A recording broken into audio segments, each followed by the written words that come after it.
are worried about cold butt. That's a great to heat it. Oh, look at that reaction. Look at that.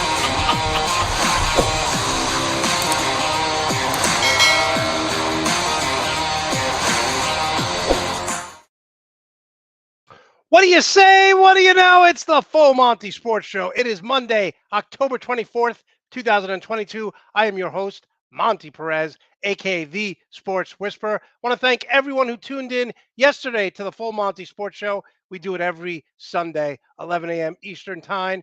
We had three-time Emmy Award winner Ori Hicks on, talking about the Philadelphia Eagles, and the owner-operator of Nuts and Bolts Sports, Joe Cardozo, joined us to talk about the Yankees. Unfortunately, his Yankees got swept. We were also talking NFL, NBA. Such a fun show. Make sure to subscribe to this Nuts and Bolts Sports YouTube channel. Make sure to give us a thumbs up here. And I want to thank all of you for all the positive feedback. In about 5 minutes, we're going to get Brad Ward and Amarie on to talk about Week 7 in the NFL. Crazy week. But first, I want to start with this. So in life, I always say this. It doesn't matter how you start, right? It's how you finish. I've had jobs where I started off as like a middleman and I've worked my way up. If people want to lose weight, let's say you want to lose 100 pounds, 50 pounds, 25 pounds, don't look at it like that. I'm on a weight loss journey. I want to get down to my college weight. So what I do is I have a little calendar and I mark down every day that I work out. So by the end of the week, if I work out 5 or 6 days, I know I'm doing well to reach my goal. My goal is to lose a certain amount of weight by December 1st. And I know if I cross off those X's and I work out and I eat right, I will reach that goal. So you don't want to, if you want, again, if you want to lose 100 pounds, 50 pounds, 25 pounds, that's too hard to do. Set your goals, short-term goals. I'm going to work out 5 days a week, 6 days a week, and you'll see that goal becomes easier. So again, it doesn't matter where you start. It's how you finish. And this is true for college football. The Oregon Ducks opening week lost 49-3. 49-3 to the Georgia Bulldogs. They weren't ready to play. They had a new coach. They had a new quarterback. They lost their best running back, Dye, transferred to USC. Pittman went to Florida State, their number one wide receiver. His brother's actually playing for the Indianapolis Colts. So the Oregon Ducks got smoked, right? But again, doesn't matter where you start, it's how you finish. Over the last 6 games, Bo Nix is killing it. Bo Nix is the best player in the country right now. He is not what he was at Auburn. And Dan Lanning, the head coach of Oregon, has turned this team around. They have scored 40 points in every game, 6 straight games. They have over 500 yards in 4 straight games. This Oregon Duck team is exactly what you want to see in college football, right? They got smoked 49-3 week 1, and now they've won 6 straight. They are the best team in the Pac-12. And Bo Nix, again, people don't want to buy the narrative because they're used to him at Auburn. Bo Nix should be a Heisman finalist. I think the Ducks are going to win the Pac-12. They still have a couple of games, hard games to play left. But again, 6 straight wins, 4 straight games where they have over 500 yards, and they've scored 45 points per game. Over 40 points a game in every game since week 1. Throw away the week 1. They weren't ready. Again, doesn't matter how you start. If you're on a weight loss journey and you're at a certain amount of weight, and then in a month or two you're losing, that's what it's all about. And that's what that's what these people who are voting on the national Final Four want. They want to see a team improve. So I'm just telling you right now, if the Ducks win the Pac-12, which they should, they will go to the Final Four, and rightly so. And there's no one in the country playing better than Bo Nix. 25 touchdowns, 1 interception since the week 1 Georgia debacle. And Dan Lanning, love this guy. Love this guy. Now on the flip side, had a friend of mine say, man, you warned us about Mario Cristobal in Miami. Listen, I posted on social media. I've posted it all over. Mario Cristobal at the University of Miami, he has a 10-year, $80 million contract, and his team is never going to get to the Final Four. They're never going to be elite. You guys bought into this guy, and everyone who followed Oregon knew that he made Justin Herbert into a game manager. Mario Cristobal is a great recruiter. Parents love him. Kids love him. But when it comes to X's and O's and you're losing to Duke, come on, dude. You guys bought into the hype. You wanted to get back to prominence with the Miami Hurricanes, but you picked the wrong coach. You're going to be eating that contract for the next 8 years. He's not going to make it. We all know about Ed Orgeron, who got bought out at LSU. Give Mario Cristobal another 2-3 years. He's going to get fired. He's never going to coach again, and he's going to have $80 million. I mean, talk about stealing money. Stealing money. Look at the offense that Oregon is running now with a defensive-minded coach in Dan Lanning. 40 points a game in 5 straight games. And look what Mario Cristobal is doing to the Miami Hurricanes. All right, enough college football. Let's talk about the NFL. Let's bring him on. Brad Ward, you know him from All Eyes on Cleveland. Brad, how are you today? I'm good. What's up? How are you? Can you hear me okay? Everything's okay. And let's bring on Amarie from 610 KNML. Amarie, welcome back. Hey! How's it going? Good. Okay, Amarie, let's start with you because it's a different mindset when your team has a bye, right? Is it just you're just relaxing all day Sunday, no stress? Yeah. It's kind of boring. Right. Okay. Except, Monte, you yell. It's not yelling at me, but none of my parlays hit yesterday, so I don't know what to do. I don't know. I don't know what intervention to have at this point. I know every Monday we have this intervention, so it's okay though. We're gonna be okay. Okay. Listen, parlays don't work. And I will say this, talking about this, I can't do DraftKings anymore because who in their right mind had what's his name? The Kansas City Chiefs wide receiver scoring Mecole Hardman. Mecole Hardman. Yeah. I mean, come on, man. Like Listen. Some guy had him and some guy had the running back from the Raiders. So he won, I think, $170,000 on a dollar bet. I would never pick those guys. Listen, that's how you win, though, right? Like, so the people that are good at this and that win on DraftKings, they understand, like, okay, there's chalk plays for a reason, right? There's the plays that everybody plays. They're like 50, 60%. You have to pay attention to the ownership is like huge in those things, right? The guaranteed prize pool, big tournament payouts, right? You have to pay really close attention to the ownership. You'll get guys that are like 60, 70% owned, 50% owned, whatever. Sometimes those are the good plays, but the guys that win take one of those plays in their lineup or two of those plays in their lineup and pivot to like a 2% owned guy, and then you cut off 98% of the field when they go off. That's how you win. Yeah. Well, I actually been winning most of my money this regular season off Prize Picks, but what I do is I pick over under like how many fantasy points they're gonna have. So like tonight, like how many fantasy points is Bailey Zappi going to be having? You do more or less, and that's how I've been actually winning. I mean, look, I win, but I win $5, I win $8, I win $12. I want to win the $150,000. It's so annoying. Yeah, it's so annoying. My best sport is basketball, and it's back. NBA's back, so I've always done really well with the NBA for whatever reason. It's more predictable, I think. I don't know. I understand it a little better with DraftKings. NFL's really hard. It's week on to DraftKings. week. Yeah, I mean, and Brad, you do tiers, right, for the NBA like I do? I don't do tiers. I do total salary. Like, so I play a lot of DraftKings, actually. Right. And Prize Picks is a great site as well. I've just never got into it a lot. Yeah, so. I like Prize Picks a lot. All right, guys, let's move to the NFL. Brad, we'll start with you. Disappointing loss. I was watching the game back and forth, and I thought Jacoby Brissett started the game. What was he, like 9 for 9? He looked really well. He looked comfortable. They wound up losing to the Ravens 23-20. Break this game down, Brad.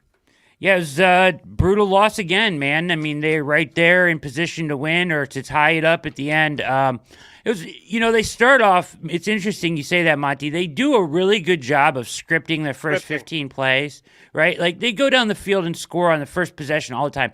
The Ravens haven't given up a touchdown on their first possession to anybody yet this season, and the Browns go right down the field and score. But then they get kind of stagnant. Like, the Patriots or the Ravens, pardon me, did a lot of things the Patriots did, and they're similar in their defensive front, so it caused some problems with the Browns' run game. But they sort of figured it out in the second half. They got the run going again with Chubb and Hunt, who's now on the trade block. We'll talk about that in a second. But yeah, and they got back in it. They had a key drive down the field, scored. Jacoby played well. They outgained the Ravens 336 to 254 and still lost by 3. This is a weekly thing now, with the exception of the Patriots, it seems like they outplay teams but lose. And yeah, Brett, I was going to say they're in every game. Like you said, I love how they script plays at the start, go down, score. And then it just seems like, I'm going to talk about the Chargers in a minute, but 2-5 now, Brad. And yeah, it's you brutal. Said are they going to become sellers at the trading deadline? Well, it's not so much that listen, they don't have any first round picks, so it's not like they can tank. They have nothing to tank for, so they have to continue to try to play. And the whole goal was to try to get like 5 or 6 wins before Deshaun Watson returned. They would have to win 3 out of 4 to do that, to get to 5 wins. They play Cincinnati, Miami, Buffalo, and Tampa Bay in those 4. Which, yeah, it's tough. Tampa Bay, not so much right now. We'll see. Miami, not so much right now. But the other 2, for sure, tough games. Monday night on Halloween, they host Cincinnati this week. And it's a must-win. They got to have it if they want to stay in contention at all. But they are looking to trade Kareem Hunt. They are looking to trade Greedy Williams. The reason why, it's like, yeah, they're kind of, people are like, oh, are they giving up? No, they're not giving up. But listen, they've made a decision on these guys. They're not going to retain them after this year. So Andrew Berry's going to try to get something in return for them. Or else they're going to walk. Which is a smart move. You never want someone to leave and not get anything for them. Exactly. So I think that makes sense. They got dinged hard with injuries again. Njoku out with a high ankle sprain, 3 to 5 weeks, I think. Jacob Phillips, who has been terrible, let's be honest, at their middle linebacker, is out season-ending. Maybe addition by subtraction there. I hate to say that about an injured guy, but he's been awful. Middle linebacker out for the season with surgery. They brought in Deion Jones. He'll probably take over there as the green dot. Speaking about DraftKings, like Gus Edwards, 2 touchdowns. Like, oh my god! Yeah, I mean, come on, man. Like I had Lamar Jackson going. By the way, Brad, I think I beat you in fantasy football this week. Sorry to you did. No, you did. You beat me. Yeah. You have anyone going tonight? No. It's over. Monte's Dogs wins. Unfortunately. Man. Kyle had Gus Edwards and Hardman on his bench. Oh wow! Yeah, but you know what? Brutal. That's a smart move. I wouldn't start those guys. He was like, "Are you kidding me?" Yeah, I know. It's frustrating. Yesterday, I was very frustrated. I think I won like $10 or something. I was really, really annoyed. All right, Amarie. Hold on, real quick. Did you see the end of this game? Did you see the end of the Browns game? I was worried about you. I was worried about you, Brad. Yeah, the push off. Okay, so yeah, he pushed off, right? But guys get away with that all the time. That's the game-winning touchdown. It's, okay, fine. He pushed off. He didn't have to push off. He had him beat. If he just goes and catches the ball, Amari Cooper touchdown, they take the lead, right? So then after that, there's lining up for the game-tying field goal, offsides, and I swear this is just because they're the Ravens, right? Calais Campbell, Harbaugh's yelling. They're all screaming. Nobody moved. They showed it 1,500 times. Nobody moved on the Browns' offensive line. They jumped off sides clearly. It should have given them 5 yards forward or at the very least stayed the same. But somehow they call offensive offsides. Legal motion, yeah. Like nobody moved. Right. We watched it 100 times. Everybody on Twitter's broke it down 100 times. They totally whiffed on the call and then were swayed by the players and the coaches. It's embarrassing. What are you talking about in an offsides call for 10 minutes? What can you be talking about? Like, Not seriously. Just that. Bill Belichick says this all the time. Everything should be reviewable. Everything should be challengeable. If there's I hate when they say, I was watching the game yesterday and they're like, well, that play is not reviewable. Why? It's part of the game. Everything should be, if you have challenges, you should be able to review everything. Infuriating. It was so mad, because they're just going, Calais Campbell and Harbaugh, like, what? We didn't, it's on them. Nobody moved. Nobody fucking moved. It was insane. They move them back 5 yards, and of course the kick gets blocked. move them up and they're a yard from first down. They could probably run more clock if they wanted to go for it on 4th and 1, or it's a shorter kick. I mean, it really took them from like a reasonable kick, like 51 to like 56, and now they tried to move them up a step because it's so long, and it gets blocked. It's insanity. I hate that crap. It never goes the Browns' way this year. I'm sorry. I'm just feeling Brad, my friend Bill is asking me, Jacoby Brissett, has he played better or worse than you thought? Much better. Much better. Okay. All right. Not in the clutch. He hasn't been very good in the clutch. But as a overall body of work, he has played much better than I ever could have expected. All right. Amarie, an absolute disaster for the Colts yesterday. Sam Ellinger time. It's Sam Ellinger time. Matt Ryan is getting benched. We've talked about this numerous times. This team has some talent, but what happened yesterday? Listen, the Titans own them, right? I think they've won 5 out of 6. The Titans are always beating them. But Matt Ryan just looks awful. It looks awful, and supposedly there is something wrong with this soldier from my person I live with, my insider for the Colts. But but it's crazy because if you look at the stats, the Colts should have won this game, but they turned over the ball 3 times. And it's just I can't. Matt Ryan has turned over the ball as much as Carson did the whole season last. Yeah, they're missing Carson Wentz, believe it or not.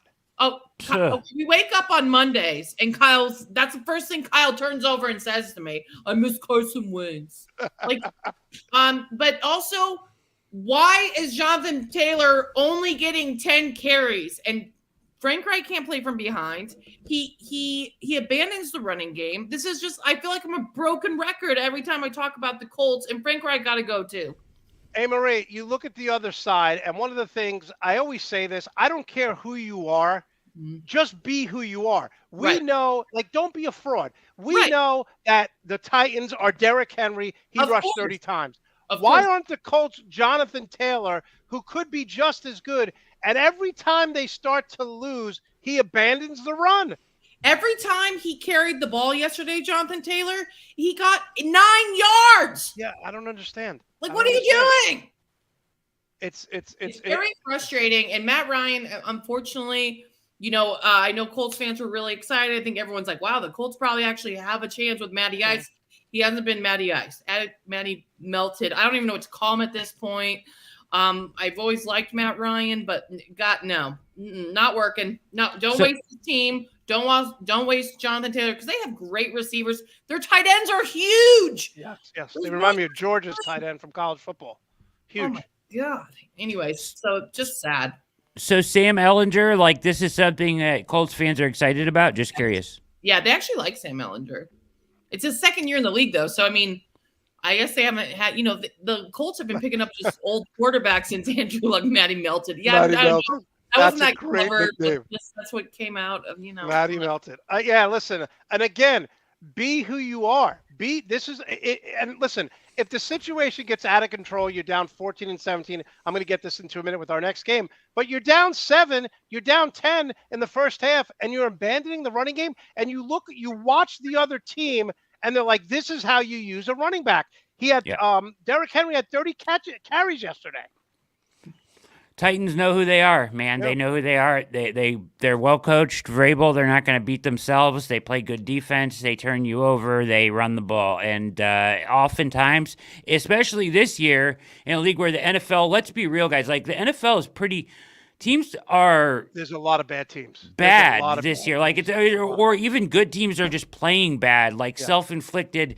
I couldn't even watch the Sunday night game last night. It's so terrible. In the Thursday night games for the past 3 weeks have been putrid, right? Yeah. So, as a Titans team that doesn't hurt yourself and just plays defense and hands the ball to Derrick Henry, you're going to win a lot of games by doing that. Yeah, listen, there's something to be said about, making the other team make mistakes, and the Titans don't do that. And again, they never abandon the running game. They never do because they're never really that far out. Their defense played well. Matty Ice is now benched, and we'll see what the kid from Texas does with Sam Ellinger because I think, they need a spark. How's your significant other handling this change? He's excited about Sam Ellinger. He wants to get rid of Frank Wright more than anything. So, and he's just sick of Irsay having the most money in the league and not using it. So, they have the weapons and the players. It's so frustrating. No, it is. Okay, let's move on to the Atlanta Falcons versus the Bengals. 4-3 Bengals beat the 3-4 Falcons 35-17. Joe Burrow, 34 for 42, 481 yards, 3 touchdowns. Tyler Boyd, 8 catches, 155 yards. Again, someone you'd never start in DraftKings. Jamar Chase, just doing what he does. 8 catches, 130 yards, 2 touchdowns. So here's what I'm going to say. I'm watching this game with my brother. We bet on the game because, listen, whatever. I in my article, I had Atlanta Falcons losing, blah, blah, blah. Who cares? My brother loves the Bengals, loves Joe Burrow. But they're down 17 points with, I'd say, about 13 minutes left, and they're running the ball. They are now, Mariota, again, if you go back and look at his stats, in the history of the NFL, throwing on first down, it's not even close. Over the last 7 years, his completion percentage is like 82%. They're down 28-7. First down, he throws a 75-yard touchdown pass to end the half. Okay, 28-14, they get back in it. You're down by 3 scores, and all Arthur Miller doing is keep running the ball. They're huddling up. It's like they didn't want to play in the fourth quarter. They were running out the clock. How do you not let your quarterback, who, by the way, won Offensive Player of the Week the previous week, and you let him throw 13 times? And if I'm Mariota, and again, this is where I can't stand the guy who I love. He's my favorite athlete. If I'm Mariota and they're calling a running play where we're down 17 points with 9 minutes left, I say, shut the F up in my mic. I'm taking over this game. I'm throwing the ball. I don't understand how you could be down this many points. And my brother's laughing. He goes, this looks like Rex Ryan and the Jets. They just keep running the ball. And Brad, Amarie, they're huddling up. There was no sense of urgency. It's like they gave up. I know. And Greg's right. It's not like they don't have weapons out there. They have Drake London. They have Kyle Pitts. I mean, you've got to, I don't know. It's hard to believe. I didn't watch this one, but to see the stats, he threw 13 times, that's absurd. And you're losing. Like in a negative game script, you have to throw the ball. Like, it's absurd. And again, if you don't trust your quarterback to throw when you're losing, how do you expect to win games? And again, this is why Arthur, this is why I can't stand head coaches like this. The Rex Ryans of the world, the Mike Vrabels of the world. When you're losing and you only have one philosophy, we got to ground and pound. Well, what happens if you can't ground and pound? What happens if you're down 17-0 at the end of the third quarter? You have to throw the damn ball. And even the announcers who are so, don't want to ruffle any feathers, they're like, I don't understand here. There's no sense of urgency. Why are they huddling up? Yeah. Also, and again, nobody cares other than me because no one cares about the Falcons other than the people who I do. I care about them covering. I care about this game. But yeah, the Falcons also, same approach on the defensive side of the ball a little bit, Monte. They record low percentage blitzed Burrow. They did not blitz him at all. They didn't try to apply pressure to him. They really just sat in coverage all day, and he just picked him apart. So very timid, not aggressive game plan, both sides of the ball. It's just bend, don't break. It's just bend, don't break. Like eventually with Joe Burrow, you got to smash him in the mouth once or twice because he had over 300 yards in the first half. I thought he was going to break the all-time record. I mean, they have some pass rushers over there, and that offensive line is terrible. So that's where you attack them, right? You can't give him time to throw. Terrible. Okay, I'm sorry people are spending a lot of time on the Atlanta Falcons. It's okay. No one cares about it. It's okay. All right, Brad. 6-1 Giants. Woo! Again, 6-1 Giants beat the 2-5 Jags. The Jags, we thought they'd be okay. They're just terrible. But I got to tell you, Brian Daboll has done a phenomenal job with this team. They just find ways to win. Yeah, impressive win again. 6-1 Giants. I mean, they're probably the worst 6-1 maybe I've ever seen, but they're 6-1. Daniel Jones. I think they may roll with him beyond this year. To be honest, it kind of looks that way.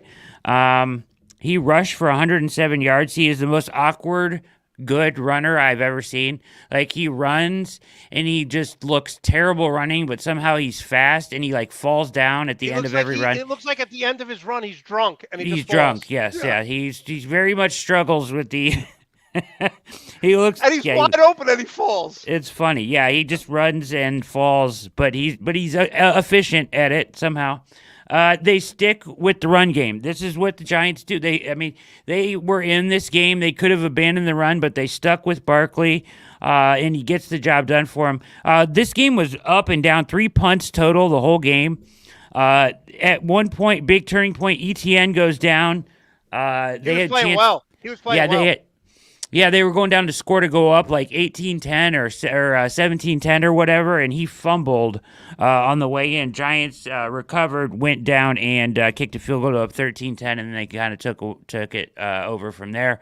But the thing that was interesting about this when I watched the highlights or the compressed version back, Trevor Lawrence. He's good, right? Like, and I still think he's going to be a good quarterback, but he misses a lot of throws that, like, his accuracy is struggling. Yes, it is. Veteran quarterbacks make, like, big throws. Like, guys are open, they've schemed him open. It's a good play. He's there, and he misses it, and it's hurting them big time. I watched this game because I live in an AFC South household. The last man of the game, the Jaguars got like 6 calls, though. It was crazy. It's like they almost wanted the Jaguars to win. I'm surprised the Giants pulled it off. So, well, I will say this, too, and what was so impressive. It was crazy. If you're a Giant fan, at the end of the game, everyone knew they were running with Barkley, and he kept running. And that offensive line, which has been miserable for the last 5 years, really started. And listen, Barkley makes everyone miss, so he makes up for that. But they pushed Jacksonville around when they wanted to run, and Barkley struggled in the first half, and in the second half he really came alive. Like Brad said, they didn't abandon the run. And listen, I don't know how good the Giants are. They're 6-1, but you know what? Just keep winning, man. Just keep winning and see what happens. Yeah, tip your cap to Brian Dable. He's done an incredible job with them coaching. It's interesting. You're right about Saquon. They didn't get the run game going, and that's what was admirable about it, is that they stuck with it. And then in the fourth quarter, all of a sudden you've worn them down, and you're making you can win the game with that. They know who they are, right? They have an identity, and but Barkley is watching him play healthy. Like, you are reminded how incredible of an athlete he is. He does some things that remind you of, like, Barry Sanders and stuff. No, like, he freakish. Makes everyone miss. He's so powerful, and he could cut and break it. He's really him and Christian McCaffrey, when they're healthy, are really just a weapon that you can't account for. All right, Amarie. Absolutely. So again, if people are going crazy because in their survivor pool, everyone took Tampa yesterday. I think like 87% of the people. How do you lose a game? The Carolina Panthers, for those of you who don't know, they fired their coach a few weeks ago. They got rid of Christian McCaffrey, their number one running back. They got rid of Robbie Anderson. They're playing with backups beyond backups. And Tampa Bay loses to them 21-3. Handily. Okay, so first of all, let me clear up a couple things. I saw the most craziest things on Twitter, like all the talking heads. There were some people saying Giselle is a witch. Oh, yeah, and she put a spell on him. I'm like, okay, everyone relax. Look at Brad's reaction. I mean, it's funny because, like, Tom Brady still threw for 300 yards, but just, like, couldn't score. Anyways, he should have stayed retired. That's what should have happened. I'm sure they're missing Bruce Arians. I like Todd Bowles, but, like, even their defense got exposed last week, the Buccaneers. The only reason they've been winning is because their defense, receivers dropping balls yesterday, that was very unlikely, but Leonard Fournette couldn't even get the ball running. This Bucs team is not good. I like their defense, though. I'm not going to lie. They have been figured out also, but on the Carolina Panthers side, good for them. I think sometimes teams rally around these kind of moments. And, man, DJ Moore's trying to get the hell out of there. He was really selling himself yesterday. Yeah. And he had an XFL quarterback looking good yesterday, better than Baker Mayfield and Sam Darnold. So That is a good point. And I will say live look at Giselle right now. Just when I heard that today, I was like, why can't people just accept that Tom Brady, Aaron Rodgers, all these guys, it's time to hang it up. It's not going to be taken away from you. It sucks to go out in this way. Neither of them are going far in the playoffs. Just go do. Aaron Rodgers is actually dating a real witch, which is hilarious. So they could either divorce their witch, go be with their witch, just get out of the NFL. It's time. Well, what's her name? You know what? Blue Mist or something. Her name's like Blue Mist or something. Blue Moon. Well, let me say this about Tom Brady. Like, first of all, 2 weeks ago they lose to Pittsburgh, and he's yelling at his offensive line. And it reminded me. I used to coach college basketball. We got paid from September to March. So at the end of March, I was an assistant. At the end of March, when we lost in the final Elite Eight, I told the players, take a month off. I'll see you May 1st. May 1st, we started working out 4 days a week. Now, I only made like $12,000, so I had another job. So after my job, I'd drive up at 5 o'clock. We'd lift weights. We'd eat dinner, and then we'd work out. And we did this all summer. They all took summer classes. The only time off we took off was Fridays. So I would drive up. So when we started practice, half the coaches who didn't get paid, they would not show up. They would show up once the season's over. That's it. I was there all year round. We start practice. These coaches start yelling at the players, and the players are like, Monte, I'm going to punch this guy in the face. And I would tell the coaches, hey, they don't respect you. You haven't been here. If you want to make a point, damn it, then talk to them. Don't yell at them like you're their coach, because you're only their coach from September to March. I'm their coach all year round. Tom Brady wants all these guys to buy in. He takes off every Wednesday. He's flying to Robert Kraft's, his wedding. Tom Brady is trying to pretend like he's all in. He's not all in, because 2 years ago this never would have happened. He takes off every Wednesday. How can you live and die with your quarterback when your quarterback is not invested in you? I don't know. I don't know what the answer is there. Like, it's not for a lack of. They have talent, right? They have a group of wide receivers that should be elite with him. Like Amarie said, they moved the ball up and down the field. They just didn't put it in the end zone at all, right? But Brad, I'm sorry to interrupt because she said it too. And my biggest concern with this team was I saw Todd Bowles' offense in New York, and it was horrible. Bruce Arians doesn't struggle like this inside the red zone. Defensive coaches who don't have, and everyone can say, well, they have the same coaching. It's not the same. Bruce Arians was an offensive genius. Todd Bowles is a defensive guy. So I didn't like Todd Bowles in New York with the Jets. I don't like him running this team. There's a direct correlation between what goes on now and what went on last year, and it's not the same. And Todd Bowles got to take some of the blame. He's got to take some of the blame. And Tom Brady didn't like Bruce Arians. That was the problem too. And Aaron Rodgers, when they don't like when these little princesses don't get what they want or like their coach, they get rid of them. And guess what? Bruce Arians got Tom his last Super Bowl, and Mike McCarthy got Aaron Rodgers his Super Bowl. So they can go be little bitches. Yeah. Wow. Yeah. Wow. There we go. I like it. Amarie. Sorry. Good job. They're little babies. She hates. They're Hall of Famers. But get out of here. Get out of here. Brad, so do you think Todd Bowles has to take some of the blame for their offensive struggles? Yeah, I think so. It's there was rumors about Arians being down on the field and stuff at some of the practices, right? Trying to sort some of this stuff out. So I don't know the whole story here. I must admit I haven't followed this as closely as I probably should have, and I thought it was something to that effect that he kind of forced Arians out, or was it because of health issues, or a combination of both, we don't know, but there is rumors that Arians was a little, like Greg Popovich says this. Greg Popovich, the coach of the Spurs, when he won all the titles, he used to be like super hard. And then PJ Carlissimo joined the staff and learned him how to have a glass of wine and relax. And when Arians came back, he said, once he leaves the practice field, he's done. He's going to have wine. He's going to have a nice dinner. He's not living and breathing it 24/7. And Tom Brady, when he came to Tampa, that's what he was. But Tom Brady's not like that anymore. So maybe Arians rubbed off on him. But you cannot miss a practice every Wednesday for personal reason and expect your team to be like, hey, we're here working our ass off, and this guy isn't. He could have never done this on the Patriots. Never. Oh Never. My God.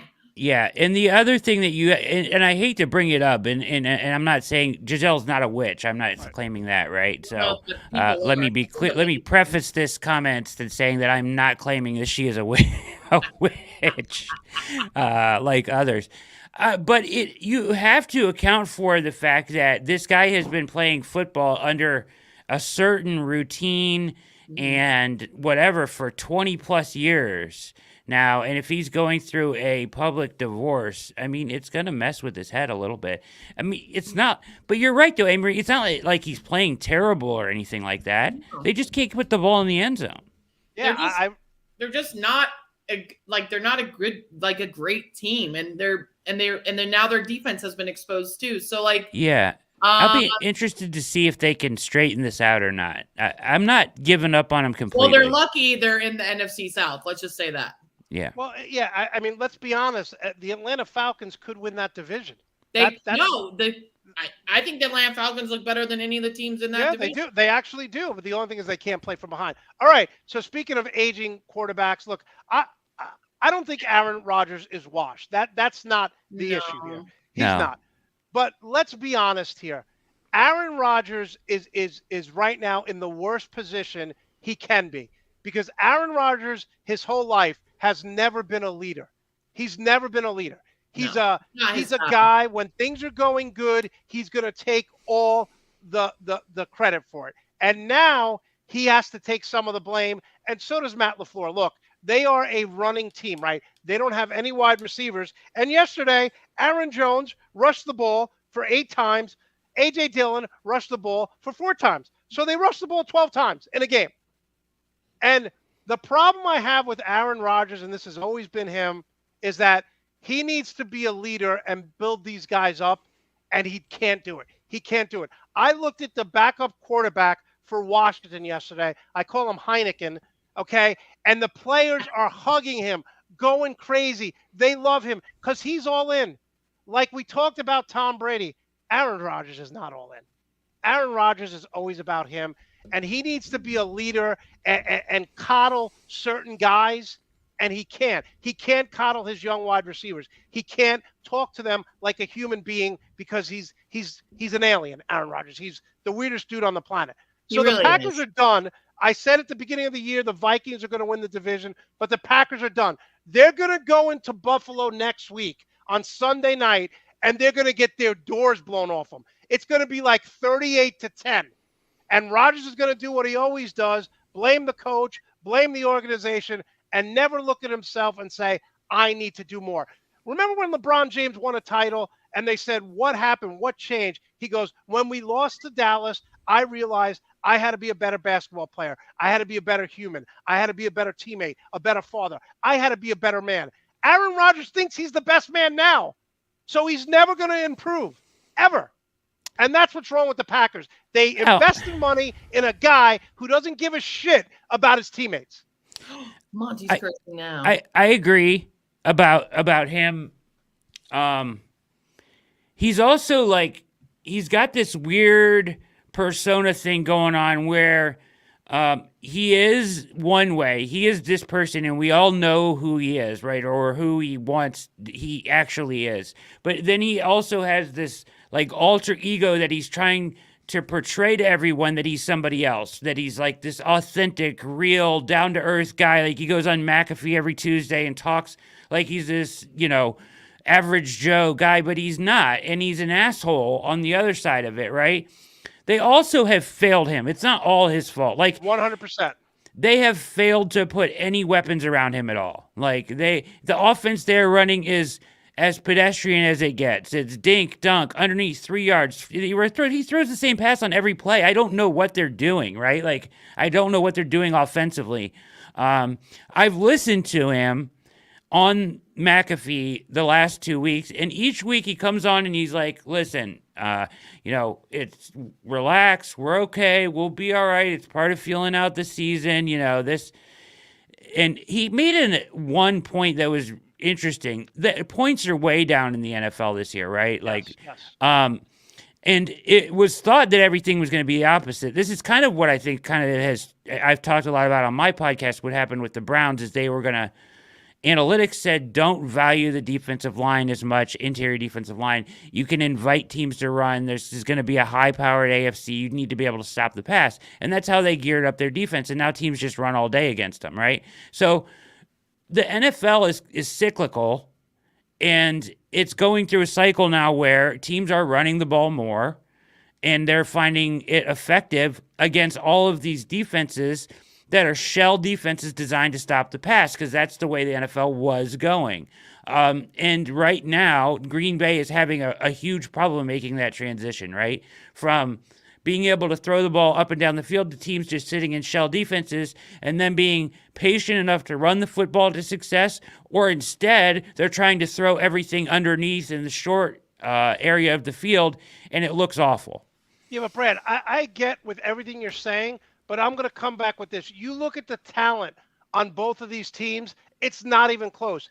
The Packers' offensive and defensive playmakers should be better. And I don't know what Matt LaFleur is doing, because Matt LaFleur's identity is that of a Sean McVay. It's that of a Kyle Shanahan. We want to run the ball. His running backs ran 12 times. Like, if I'm Aaron Jones, this is like the third or fourth time where Matt LaFleur says we got to get him the ball more. So I'm like, what the hell's going on? Can we script 25 plays for me? I'm one of the best running backs in the league. What are we doing here, Coach? They did throw him the ball a lot, right? Yes, he scored 2 touchdowns on catching. Yeah. They're just a mess. They just don't have enough around him. They just don't have enough. They don't have anybody that can stretch the field. Aaron Lazard is their number one wide receiver. He has no business being a number one in the NFL. That's ridiculous, right? Like, I can't even believe I'm trying to saying that sentence. Yeah. Aaron Lazard, whatever his name. Lazard is not a number one. The Lizard is not a number one wide receiver. So that's ridiculous. And everybody else around him is unproven. They're rookies, and then what's his name is hurt. So, I mean, I don't know what they expect to happen in the pass game over there. And then as far as the defense, they're all banged up, right? Yeah, no, it's awful to watch. It's horrible to watch. But again, like you said, Aaron Rodgers, I don't even know. I think it's like, dude, why are you dressing up as Nicolas Cage? You're Aaron effing Rodgers. People should be dressing up like you. You're a Super Bowl winning quarterback. Stop trying to be an actor. Okay, let's move on, because I'm going to lose my mind. Brad, I gave you this game because I did not want to talk about it. The Seattle Seahawks come in and they just let me just say this. And I tweeted this out. So for all you people saying, "Oh yeah, I don't believe," because I make predictions and people are like, "You never said that." Week 3 on this show last year, I said to Brad Ward, Brandon Staley is a terrible coach. He is terrible. They come into this game at home and they're down 17-0 to Seattle, who's playing with house money. God bless Geno Smith. God bless Pete Carroll. They're having the time of their lives. They got rid of Russell Wilson, and they're making us all look like fools. But how do you, at home, in a game you should win, and you're down 17-0, Brad, break this game down, because I'm going to smash my head on the counter here. Yeah, no, you're right, though. Like, Seattle is like what every NFL team should be. Like, they come out, Geno Smith is playing great football out of, which I never thought I would say that sentence either. I don't think Monte would think either as a Jets fan. No. Right, no. And that's even more salt in the wound, because every time someone leaves the Knicks or the Jets, they thrive. Yeah, I mean, he's playing exceptionally, and I give credit to Pete Carroll because they are, like, revived. The team is having a blast. Like you said, their offense is exciting. Their defense is fun to watch. They're flying all over the field. They play together. They're engaged. I mean, Pete Carroll, at least, like, one thing you have to give him credit for, in all his faults, is he creates a really good culture around the team all the time. Brad, great point, because the veterans don't buy into it, but these young guys are guys with something to prove. That rah-rah stuff is what Pete Carroll does. It's like a college mentality.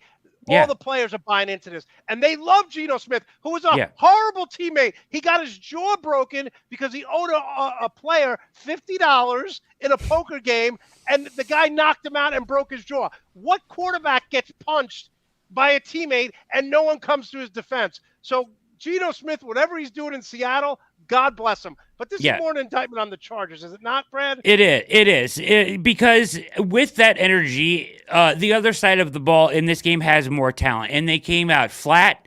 As you commented in our chat, ill prepared, and they got jumped on right away.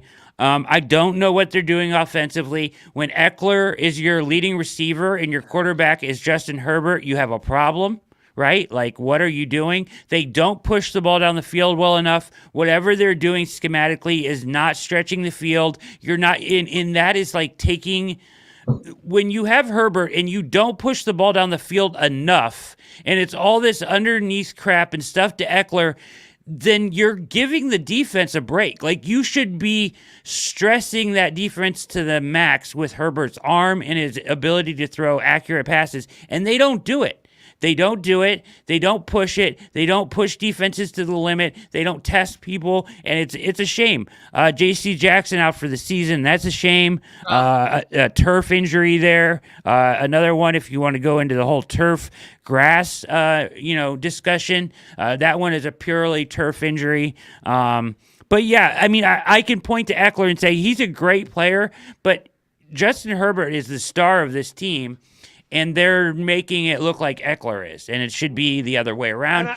You're not using good wide receivers. It's just not, the offense is not where it should be. The defense is not playing at a level that it should be, even though that should be supposed to be a specialty. He makes dumb coaching decisions week in, week out that hurt their chances to win.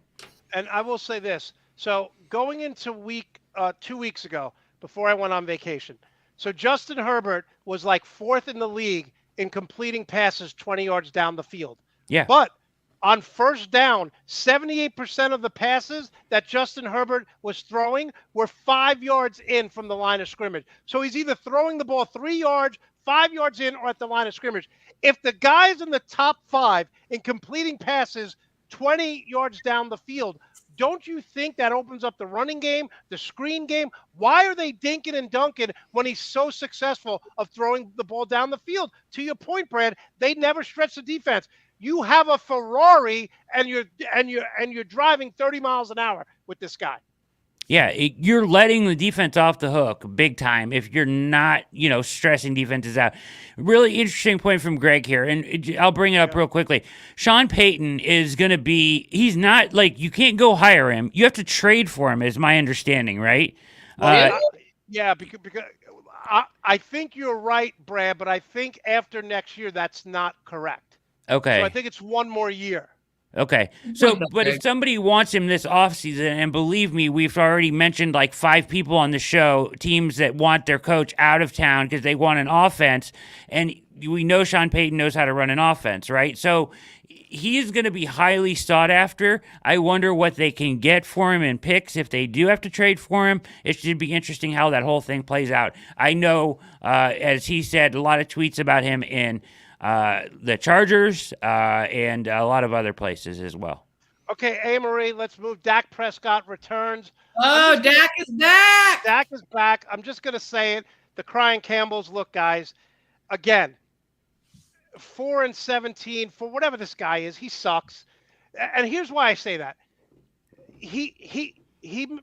You are on a bye week. You didn't score. You got shut out 2 weeks ago.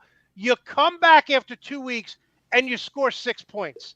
Like, if you have a bye week and you got shut out before, this is the NFL. I know scoring's down, but a pass interference, but you score 6 points. In the last 2 weeks, they've scored 6 points. And Brad, you and I have talked about this ad nauseum, this narrative that, players love him. Who gives a crap? He can't coach. End of story. He's a coordinator at best. And listen to how crazy this is. I'm just going to read these stats for you. 1, DeAndre Swift and Amon St. Brown. I think that's been a big, that sucks because I'm really more concerned about my fantasy football teams. I'm being selfish right now, but I know we're all suffering and really upset for the Lions, but no, we're more upset for our fantasy football teams. But if you look at this game, it started off really weird. The Cowboys couldn't get it going. Dak is back. They got the running game going again. But check this out. I was looking at the stats. It's the Lions had more time of possession. Yes. They had total yards. The Cowboys had 330. The Lions had 312. The Cowboys had 191 passing yards. The Lions had 195. Like It was like in every way. It was, yeah. Lose. Yeah. They had the same amount of first downs, except the Lions turned over the ball 5 times. 5. And again, like I don't understand. And at what point do you just say to yourself, "Hey, man, I don't care. He was on Hard Knocks. I don't care. He's got a great personality. I said he's not going to make it through the year. I may be wrong, and I said that during the Hard Knocks. I said they're not. They're in a crappy division, and he can't win games. You know, we talked a lot about this about him, right, and about why he wouldn't be successful after Hard Knocks and everything. Mm-hmm. They're not good enough yet. They need a quarterback, first of all.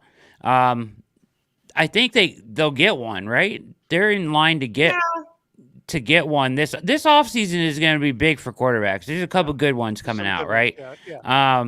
So the Lions may be in line to get one, but you can't leave him like people in Detroit love this guy still, despite the losing. Like they don't care. Like they just love him despite the losing, and that's insanity. If you draft a new quarterback and let this guy ruin him, then that's a huge mistake. He has to go. He can't be your head coach going forward. As much as he is he's a mascot. He's not a head coach. He's a mascot. Great point. And I will say this. You know, you talk about him being such an emotional roller coaster. Yeah. The panic sets in when you're 1-5 because this guy's like, I just want to win for my team. I'm crying. Like the atmosphere now because of how emotional, high and low this guy is must be terrible, Brad. It has to be awful. You're 1-5. You're almost out of the playoffs in week 8. It's going to be another Thanksgiving where the Lions are 2-7 if they're lucky. That's why you see no lift coming out of a bye week and everything else, because they peaked like in Hard Knocks in week 1 and 2. They were playing, they're scoring a ton of points. He's crying at press conferences. It's the emotional up and down roller coaster. Yes, short term you can get a boost for that, but long term it will kill your team and kill your culture.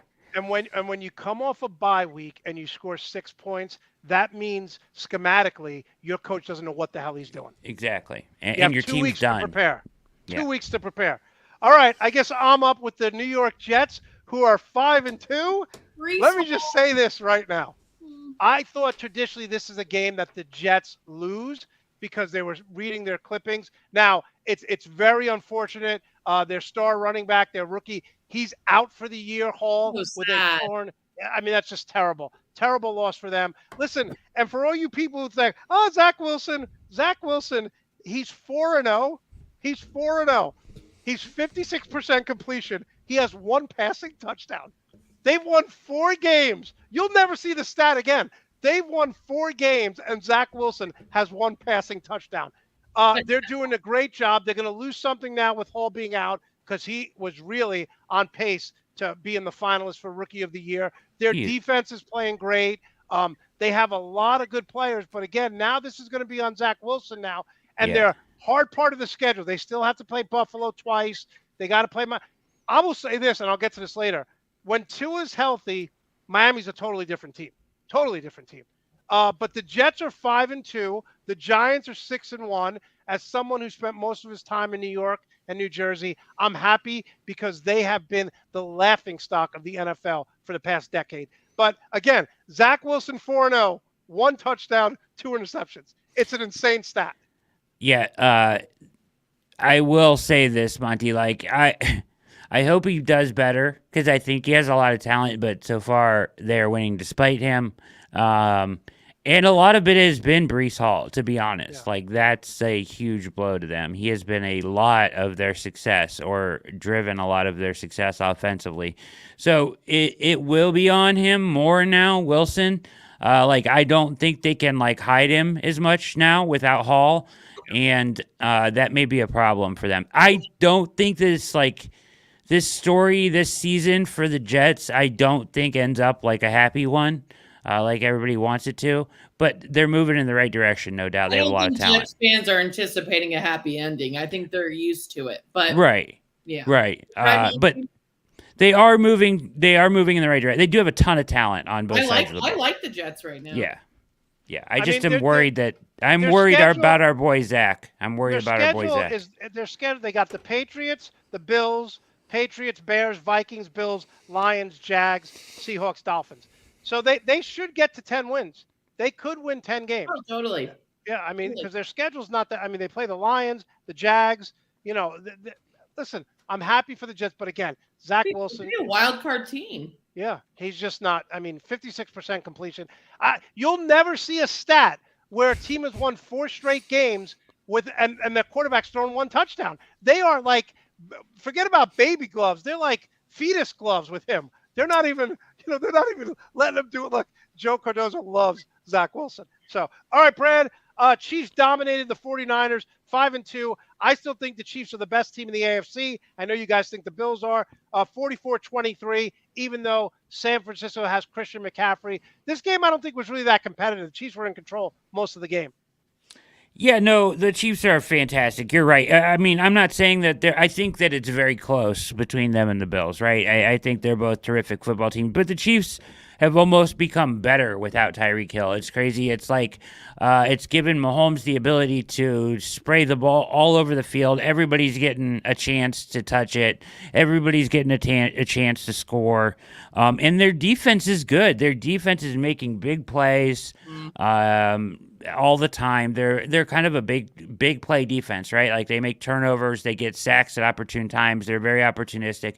But they're good, and that's what Spagnuolo does. And Juju Smith-Schuster's starting to come on.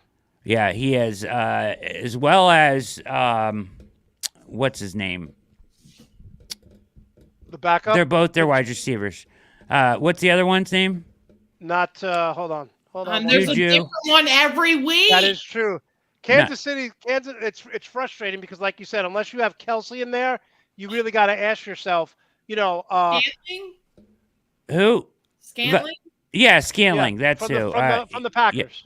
Yeah, he's speed demon. I like him a lot for them. He's done well.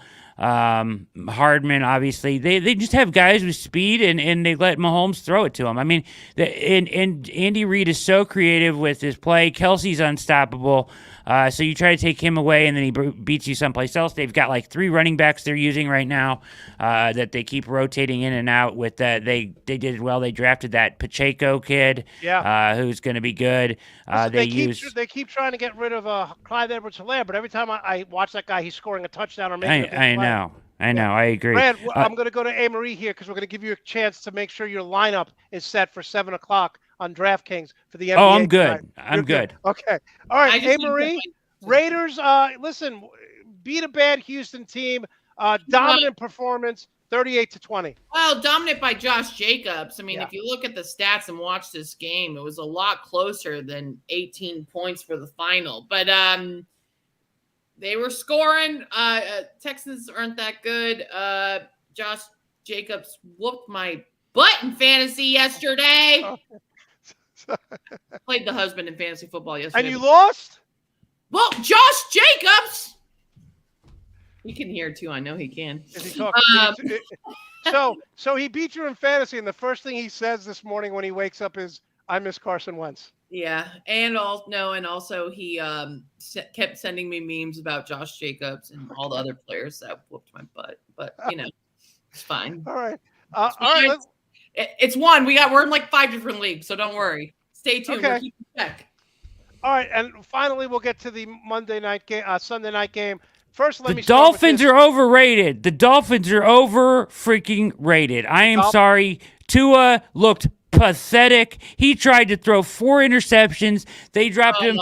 I knew this was coming. Some Tua regression, and it's coming. They looked awful. This game was terrible to watch. This was your prison inmate game of the week. Wow. It was awful. Terrible. Okay. Tua is not good. First, before he got hurt, he was in the top 3 in every category. So, but one thing I do not like, he comes back and in the first quarter, he's running. he puts his head down instead of sliding. And I'm like, what the hell are you doing? This reminds me, a few years ago, there was a guy on the Rangers named Nick Kiprios, and he was a tough guy, but he wasn't their number one tough guy. And the Rangers were in a series, and he got hit with the puck, and he had like 30 stitches over his eyebrows. And then every game after that, he's getting into a fight, and as soon as they touch it, it opens up the stitches. And finally, the coach says, I'm going to have to bench this guy because I don't want to see him fighting and getting bloody. Tua, in the interviews, yeah, I'm going to slide. One of the first running plays, he goes head first, and I was holding my breath like, Jesus Christ, slide already.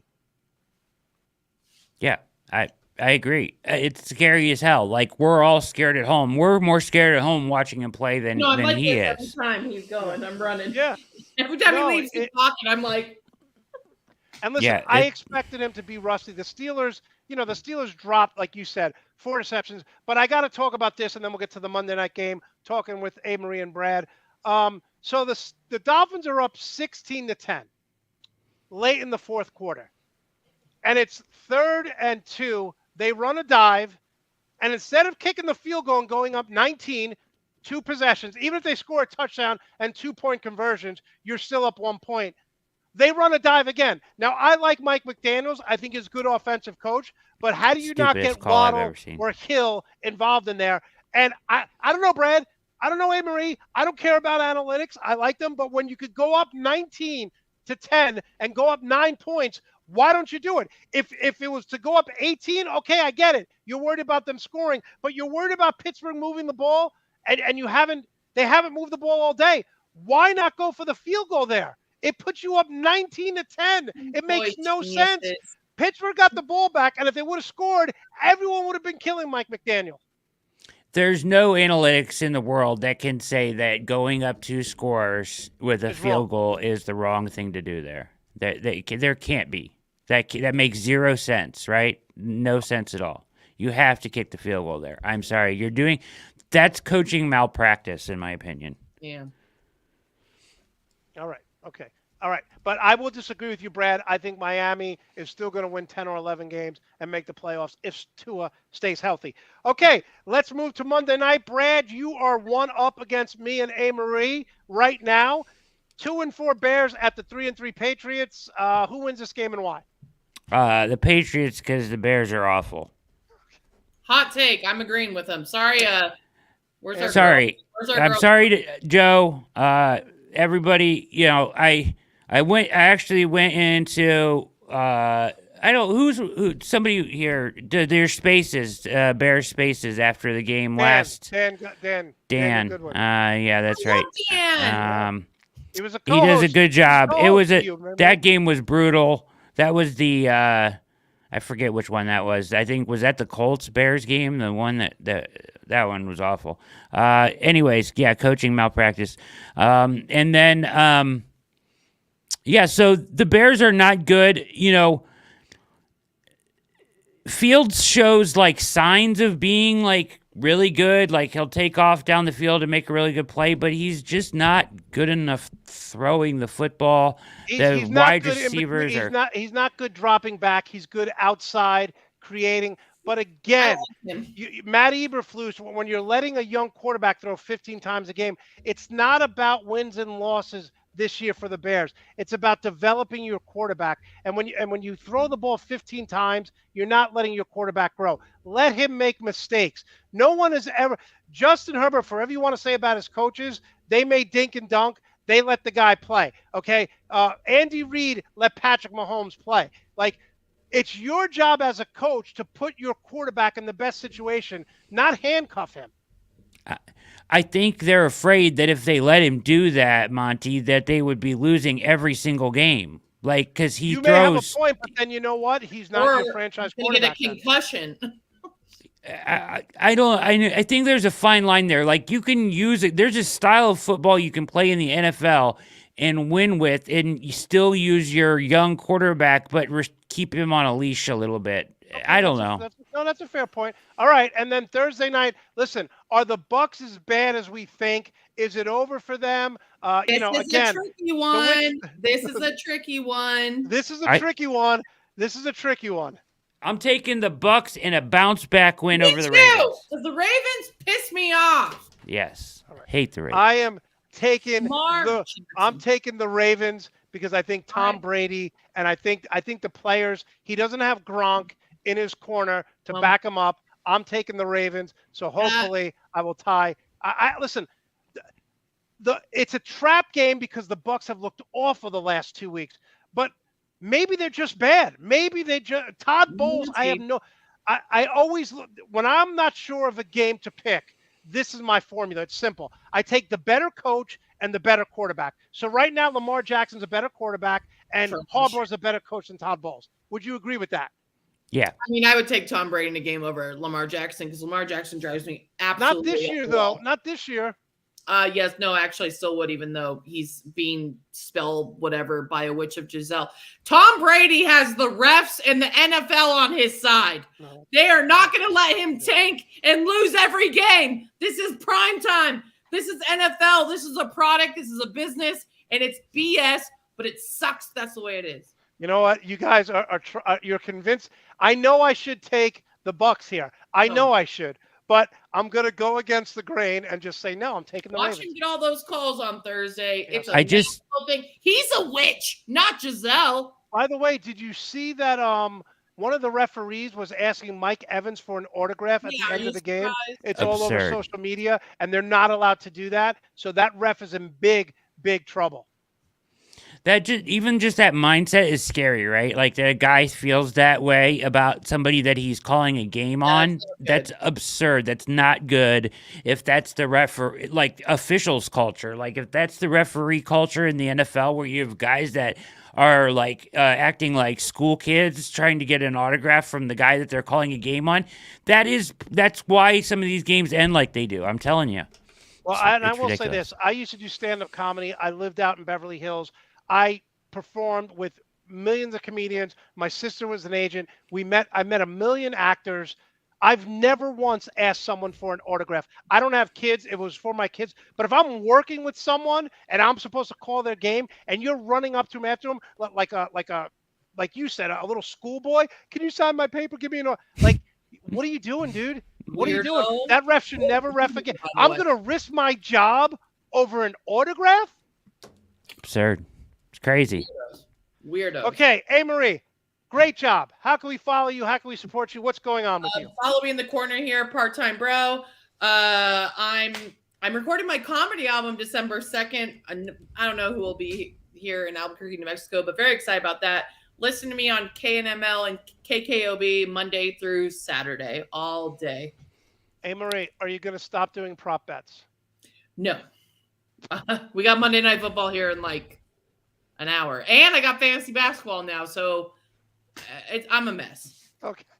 The only way is through, Amarie. We love having you on. Good seeing you. We'll see you next Monday. Enjoy the week. All right, Brad, what's next for you in your podcast, your writing? What's going on? So I don't know if did you see today? I'm leaving the Browns Wire, USA Today Sports Media Group. I didn't want to bring that up on the air. I didn't know if you wanted me to. No, it's okay. I'm leaving there. I already am heading someplace else. It is a really good move for me, and I just can't announce it yet. So I'll be excited to announce that in the coming days. Podcasts all the same. Blue Wire Podcast, All Eyes on Cleveland. And I will be announcing my new coverage, still covering the Browns, just someplace else. So. All right, that's great, Brad. I know that wherever you go, you're going to be a success, and you've always contributed to my show, so I appreciate the time, really respect your work and what you do, and I hope you have a good week, Brad, even though, you're beating me by one. I'm kind of happy that I beat you in fantasy football. Yes, yeah, you did. You kicked my ass. You got me. No, it was all right, close. Monte. It was very close. It was 9 points. I don't know. I didn't feel good about it. It was a tough one. We're not good. We're not good right now. Always a pleasure. We'll see you down the road. Thanks, Monte. You're the best, man. Have a good one. All right, I want to thank all of you for tuning in. We will be back Sunday at 11 a.m. Eastern Time. Enjoy the game tonight. Enjoy the NBA. In the immortal words of Arnold Schwarzenegger, I'll be back.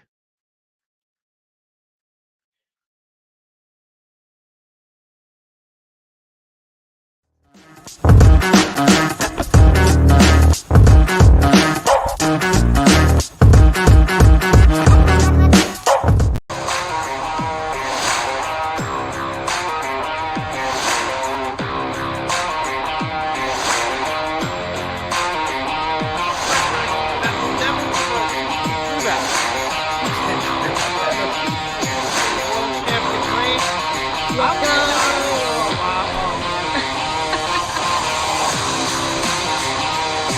They were worried about cold butts. That's to bring the heated. Oh, look at that reaction. Look at that.